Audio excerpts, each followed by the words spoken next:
Good morning students. हमने last class में कार्बधात्विक यौगिकों का निर्माण किया एल्किल हैलाइड से। जब एल्किल हैलाइड धातुओं से क्रिया करता है तो कार्बधात्विक यौगिक बनाता है, जैसे ग्रीनयार अभिकर्मक RMGX, dialkyl zinc R2ZN, alkyl lithium RLI और टेट्रा एल्किल लेड R4PB। ये सभी क्या थे? कार्बधात्विक यौगिक थे, जिनमें एक तो कार्बनिक समूह था और एक धात्विक समूह। दोनों के संयोजन से कार्बनिक समूह जब धातु से जुड़ता है तो क्या बन जाते हैं? कार्बधात्विक यौगिक। इसके बाद हमने शुरू किया था विलोपन अभिक्रिया। क्या शुरू किया था हमने? विलोपन अभिक्रिया। विलोपन अभिक्रिया में मैंने आपको बताया कि विलोपन अभिक्रिया में इस तरीके से विलोपन होता है, अल्फा और बीटा कार्बन से हाइड्रोजन और हैलोजन का। ये रिएक्शन अल्कोहलिक KOH की उपस्थिति में होती है। ये जिस कार्बन से हैलोजन जुड़ा रहता है उसे बोलते हैं अल्फा कार्बन, और उसकी जस्ट बगल वाला होता है बीटा कार्बन। तो अल्फा कार्बन से तो हैलोजन बाहर निकलेगा और बीटा कार्बन से कौन जाएगा? हाइड्रोजन। तो यहाँ से इस तरीके से ये HX यानी कि HCl बाहर निकलेगा और हमें उत्पाद के रूप में एल्कीन प्राप्त होगी। इसको बोलते हैं एल्कीन। बाहर निकल जाएगा HCl। तो अल्फा से तो हैलोजन और बीटा से प्रोटॉन बाहर निकलता है, इसलिए हम इसे बोलते हैं बीटा विलोपन अभिक्रिया। या फिर इन्हें हम बोलते हैं, देखो इसको बोलते हैं 1 नंबर पोजीशन, इसको बोलते हैं 2 नंबर पर, तो 1-2 विलोपन अभिक्रिया। कौन सी विक्रिया? 1-2 विलोपन अभिक्रिया। ठीक है।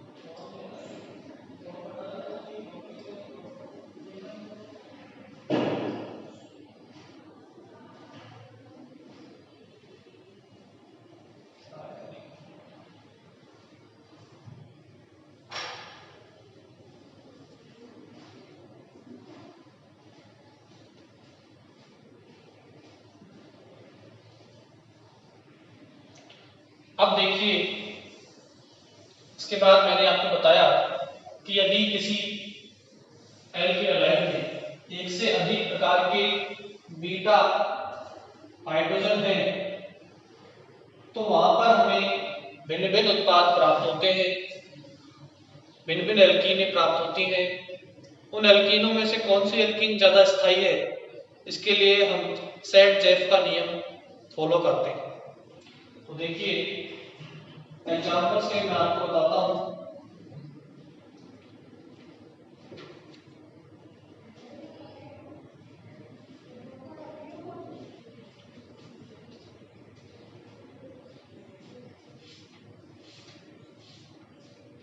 विलोपन अभिक्रिया जिसमें एक से अधिक प्रकार के बीटा हाइड्रोजन हैं, ऐसा हम कोई अणु ले रहे हैं और उसका एग्जांपल से आपको मैं प्रूव करूंगा। तो देखिए हमने एग्जांपल लिया था 2-ब्रोमोब्यूटेन का, जिसके अंदर दो प्रकार के बीटा हाइड्रोजन है, ये अल्फा कार्बन और ये बीटा और ये भी बीटा। ठीक है। क्या नाम है? 2-ब्रोमोब्यूटेन।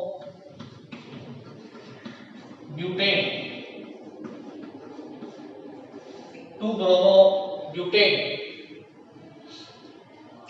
ठीक है। ये जब क्रिया करेगा एल्कोहलिक KOH से, एल्कोहलिक KOH से,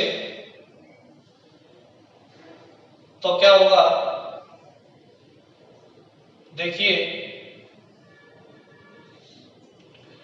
दो टाइप के बीटा हाइड्रोजन है। अगर मान लीजिए ये वाला यहां से बीटा हाइड्रोजन निकलता है और यहां से Br निकलता है, तो यहां डबल बॉन्ड आ जाएगा। अब क्या बन जाएगा, CH3 CH2 CH double bond CH2 1 butene.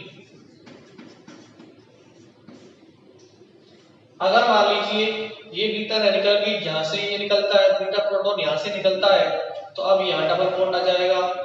अब बन जाएगा CH3 CH double bond CH CH3 2 butene, 1 butene और 2 ब्यूटीन, दो उत्पाद बाहर निकलेंगे। ठीक है, 1 ब्यूटीन और 2 ब्यूटीन।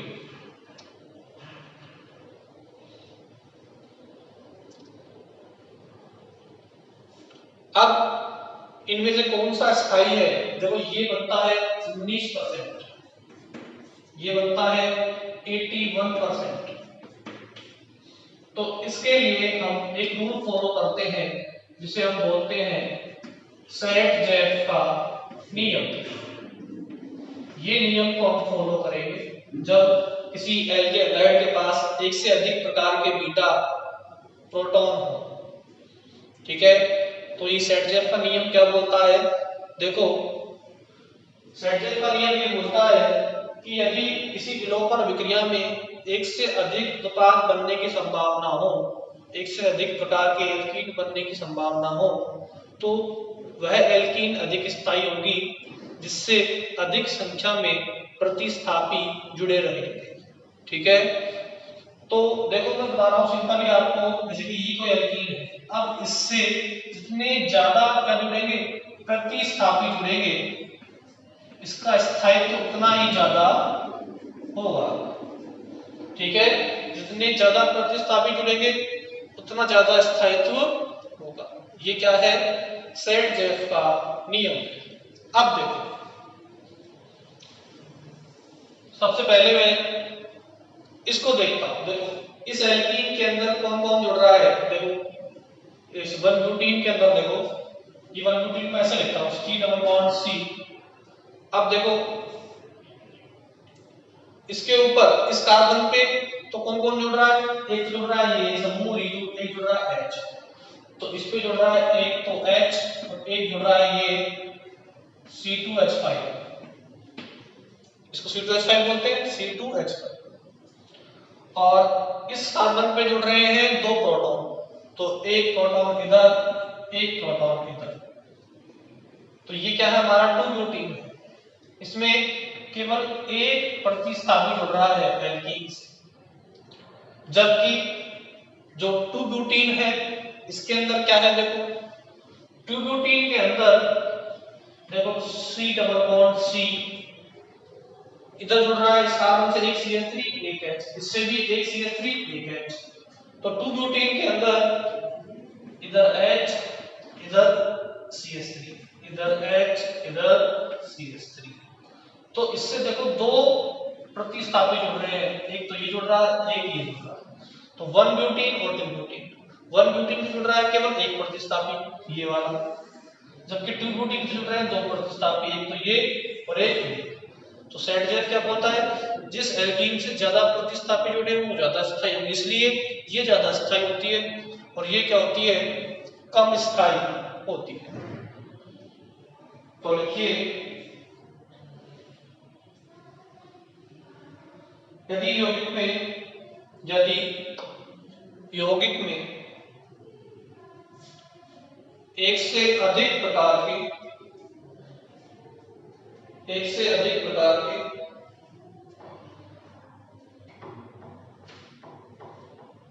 बीटा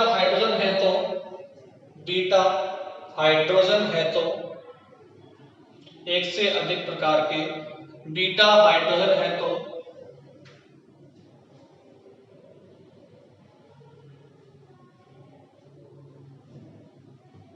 उनके विलोपन से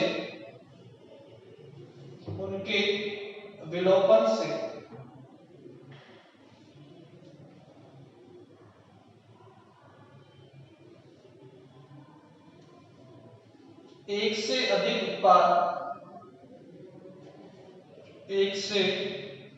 अधिक उत्पाद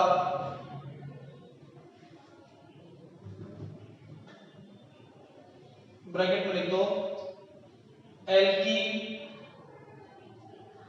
ब्रैकेट में लिख दो एल्कीन बनने की संभावना रहती है,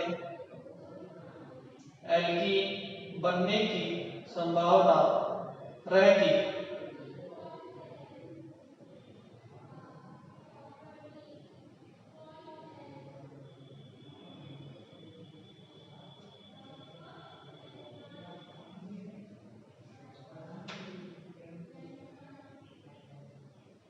ठीक है, ऐसी स्थिति में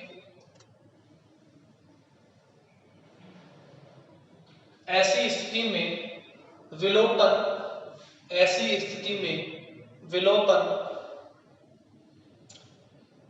सेटजेफ के नियमानुसार होता है, सेटजेफ के नियमानुसार होता। देखिए आपको पता है कि एल्कीन क्या बनाते हैं, सिस और ट्रांस समावयवी। जिस एल्कीन से ज्यादा प्रतिस्थापी जुड़ेंगे वो ज्यादा स्थायी होगी। 1 ब्यूटीन से केवल एक एल्कीन से जुड़ रहा है इसलिए कम स्थायी है। 2 ब्यूटीन से 2 एल्कीन प्रतिस्थापी जुड़ रहे हैं इसलिए ज्यादा स्थायी है। ठीक है, तो पहले हम ये रिएक्शन लिखें।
अब देखिए ये जो उत्पाद बन रहा है वो सेटजेफ के नियमानुसार बन रहा है। 2 ब्यूटीन ज्यादा स्थायी है, 1 ब्यूटीन कम स्थायी है। तो लिखिए सेटजेफ के नियमानुसार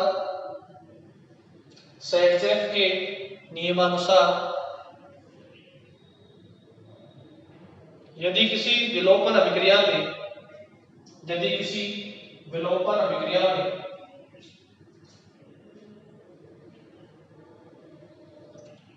एक से अधिक प्रकार की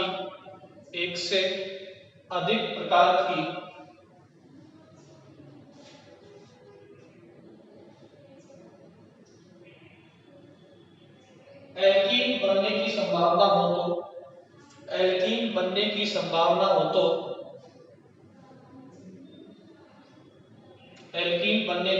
हो तो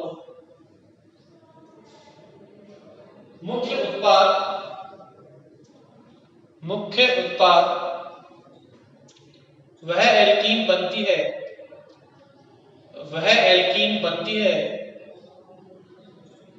जिसमें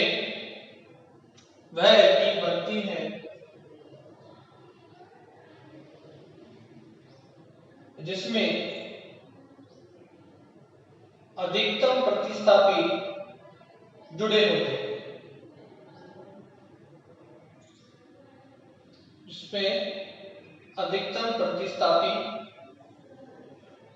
होते हैं, ठीक है। तो 1 ब्यूटीन में केवल एक जुड़ रहा है, 2 ब्यूटीन में कितने जुड़ रहे हैं 2।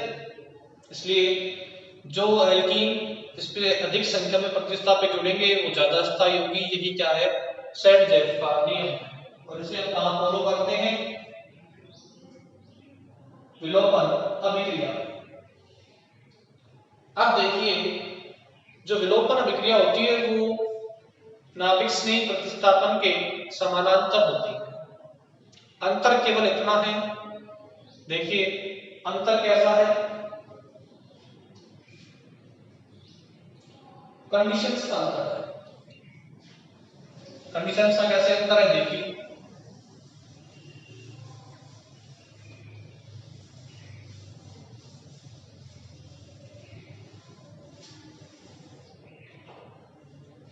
इस तरीके से देखो आप कंडीशंस का अंतर कैसे। मान लीजिए मैंने लिया CH3 CH2 CH2Cl, इसको मैं मिड में लिखता हूं CH3 CH2 CH2Cl।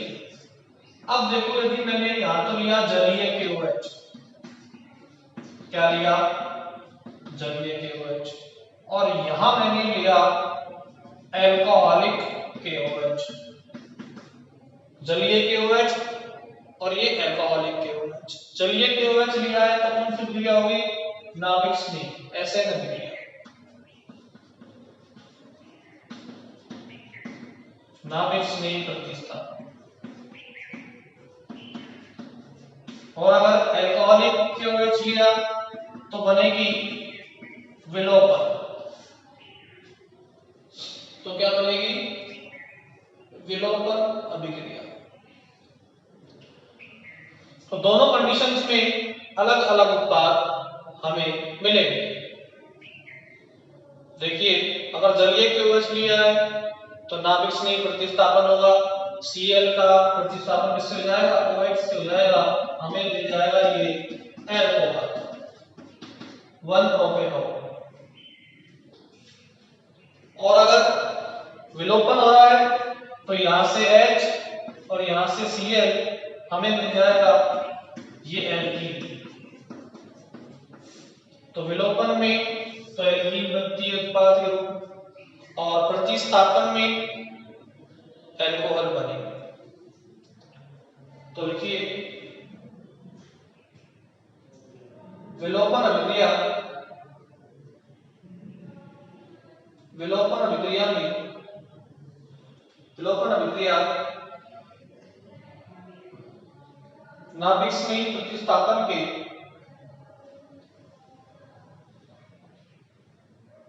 समानांतर होती है,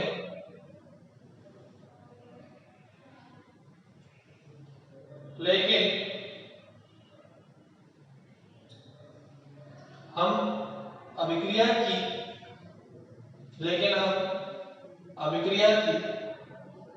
परिस्थितियों पर नियंत्रण करके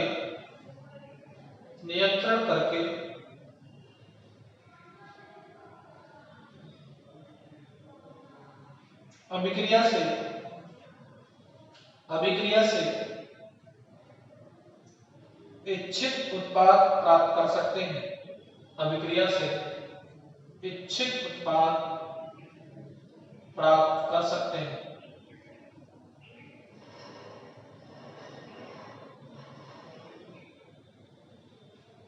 ठीक है, तो जलीय KOH लिया है तो ये होगी, एल्कोहलिक KOH लिया है तो विलोपन होगा। अब ये दोनों रिएक्शंस आप लिख लीजिए, किन किन कंडीशंस में कौन कौन सी अभिक्रिया होगी।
अब देखिए, जैसे हम नाभिक स्नेही प्रतिस्थापन को दो भागों में बांटते हैं, SN1 और SN2, ऐसे विलोपन अभिक्रिया को भी हम दो भागों में बांटते हैं।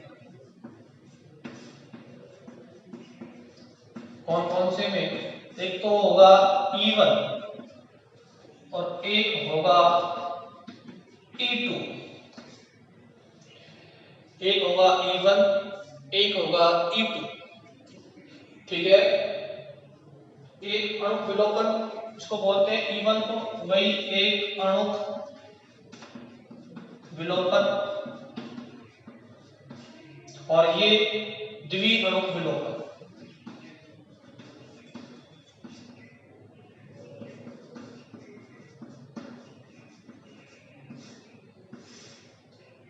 एक अणु विलोपन और दूसरा द्विअणु विलोपन।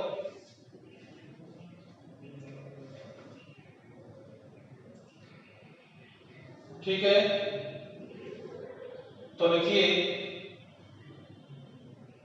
नाभिक स्नेही प्रतिस्थापन की भांति, नाभिक स्नेही प्रतिस्थापन की भांति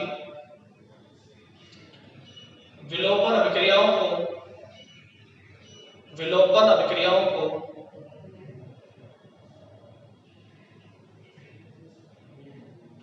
दो प्रमुख वर्गों में बांटा गया है। दो प्रमुख वर्गों में बांटा गया है।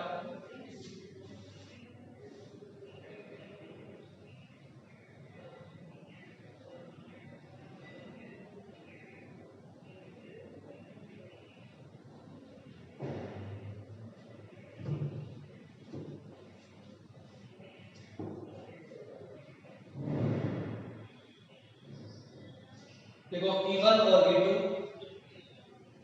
E1 और E2,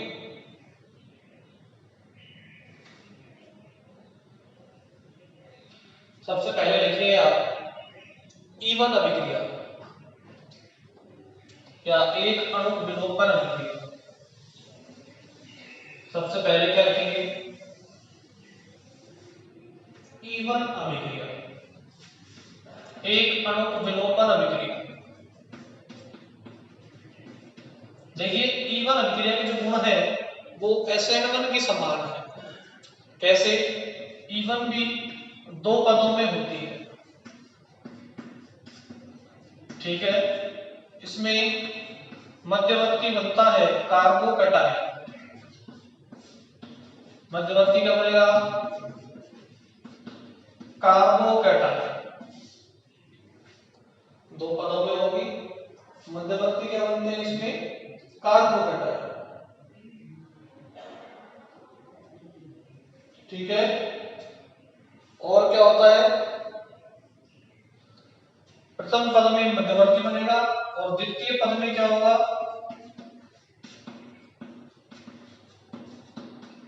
प्रबल क्षार से प्रोटॉन का अपहरण, एब्स्ट्रैक्शन। ठीक है, प्रबल क्षार क्या करेगा? प्रोटॉन का अपहरण करता है, और उत्पाद क्या मिलते हैं इसमें? एल्कीन। उत्पाद क्या मिलते हैं इसमें? एल्कीन। तो दो पदों में होगी, प्रबल क्षार की उपस्थिति में होगी। पहले पद में विषवांश विखंडन से मध्यवर्ती कार्बोकैटायन बनेगा, दूसरे पद में प्रबल क्षार उस कार्बोकैटायन से प्रोटॉन का अपहरण करके एल्कीन बना देगा। ठीक है, और उनमें से भी जो एल्कीन मान लो 101 से अधिक उत्पाद बनने की संभावना है, तो वहां हम सेट-जेफ नियम को फॉलो करेंगे। तो देखो, मध्यवर्ती जो तृतीयक एल्किलाइड है वो सबसे ज्यादा स्थायी होते हैं, सबसे ज्यादा क्रियाशील होते हैं E1 अभिक्रिया के प्रति। इसलिए ये अभिक्रिया जो है मुख्यतया तृतीयक एल्किलाइड के द्वारा दी जाती है, और कुछ द्वितीयक एल्किलाइड भी ये अभिक्रिया देते हैं, क्योंकि इनसे सर्वाधिक स्थायी 3 डिग्री कार्बोकैटायन बनते हैं इसलिए। ठीक है, जैसे SN1 के लिए 3 डिग्री ज्यादा रिएक्टिव होते हैं, ऐसे ही E1 के लिए भी 3 डिग्री एल्किल हैलाइड ज्यादा रिएक्टिव होते हैं, क्योंकि इनके विघटन से 3 डिग्री कार्बोकेटायन बनता है जो कि सर्वाधिक स्थायी मध्यवर्ती है। तो देखिए तृतीयक एवं कुछ द्वितीयक एल्किल हैलाइड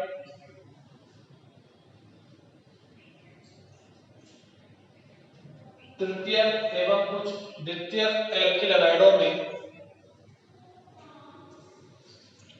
इस विधि से विलोपन होता है, इस विधि से विलोपन होता है।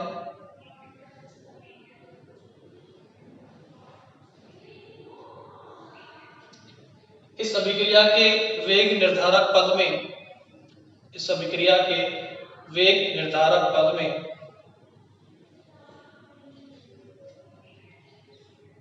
अभिकारक का केवल एक अणु भाग लेता है, अभिकारक का केवल एक अणु भाग लेता है।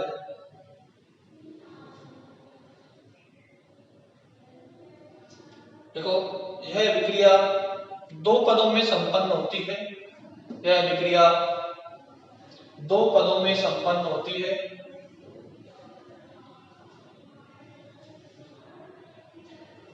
प्रथम पद में कार्बन हैलोजन बंध के विदलन से, प्रथम पद में कार्बन हैलोजन बंध के विखंडन से मध्यवर्ती कार्बोकैटायन बनता है, मध्यवर्ती कार्बोकैटायन बनता है।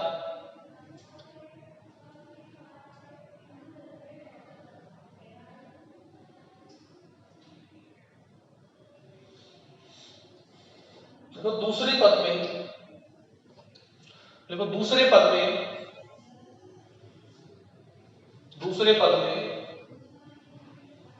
प्रबल क्षार, दूसरे पद में प्रबल क्षार तीव्र गति से प्रोटॉन का अपहरण कर एल्कीन बनाता है।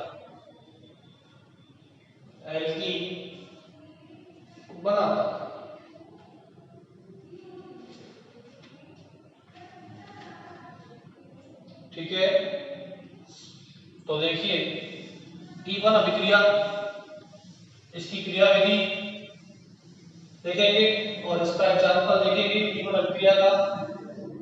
तो देखिए ये लिया हमने तृतीयक एल्किल हैलाइड, तृतीयक ब्यूटिल ब्रोमाइड।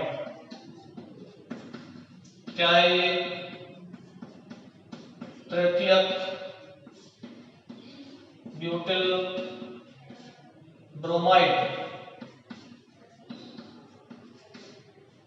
निकलेगा रिएक्शन अल्कोहलिक KOH से, जिससे यहां से H और यहां से Br बाहर निकल जाएगा और हमें इस तरीके से ये आइसोब्यूटीन प्राप्त होती है। क्या मिलेगा? आइसोब्यूटीन।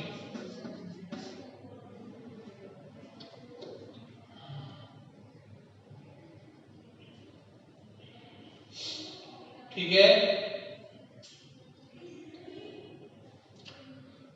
तो देखिए बाहर क्या निकल जाएगा? HBr।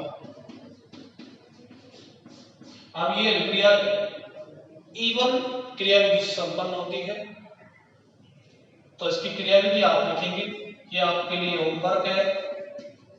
एज लाइक SN1 इसकी क्रियाविधि होगी, पहले दो पदों में होगी। पहले स्टेप में क्या होगा? इसमें आंशिक विखंडन, जिससे कार्बोकैटायन बनेगा और उस कार्बोकैटायन पे हमारा क्षार हमला करके हमारा उत्पाद बना देगा। ठीक है, तो लिखिए एग्जांपल E1 अभिक्रिया का।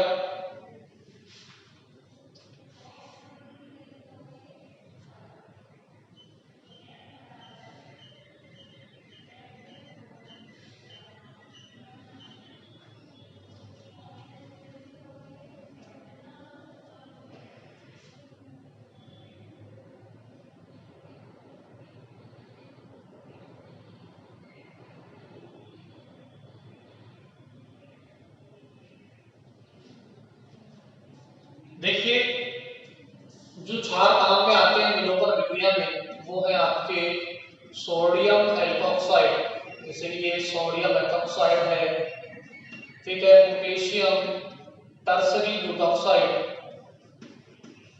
तो पोटेशियम टर्सरी ब्यूटॉक्साइड को भी हम काम में लेते हैं, साथ में एल्कोहलिक KOH भी हम काम में लेते हैं। ये सभी क्षार ईवन अभिक्रिया में, विलोपन अभिक्रिया में काम में आते हैं, ये आप ध्यान रखेंगे। कौन कौन से? सोडियम एल्कोक्साइड, जैसे कि sodium alkoxide, potassium tertiary butoxide, potassium tertiary butoxide और एल्कोहलिक KOH। प्रबल क्षार की उपस्थिति में क्या होती है? विलोपन अभिक्रिया संपन्न होती है। अब देखिए इस रिएक्शन के स्टेप 1 में क्या होगा? स्टेप 1 में मैंने बताया आपको उष्मांश विखंडन होगा। इस तरीके से उष्मांश विखंडन से पहले क्या मिलेगा? बनेगा एक कार्बोकैटायन और ये Br-1, तो ये पहले पद में क्या हो गया? कार्बोकैटायन।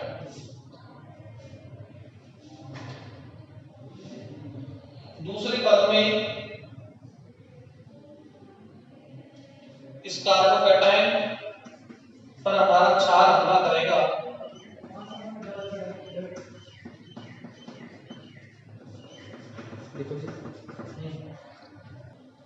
अब देखो इस पे क्षार हमला करेगा,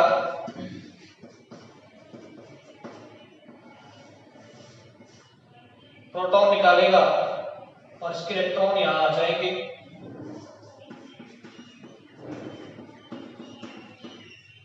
और हमें इस तरीके से ये एल्कीन मिल जाएगा।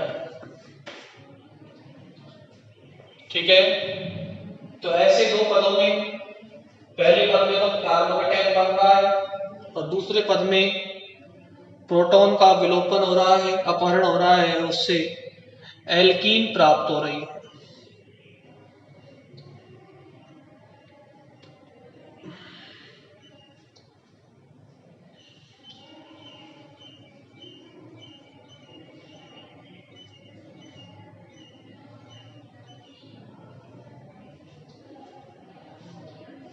सर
तो आज की क्लास में इतना ही, और इससे आगे हम नेक्स्ट क्लास में डिस्कस करेंगे E2 रिएक्शन के बारे में। आप ये सब नोट कर लीजिएगा।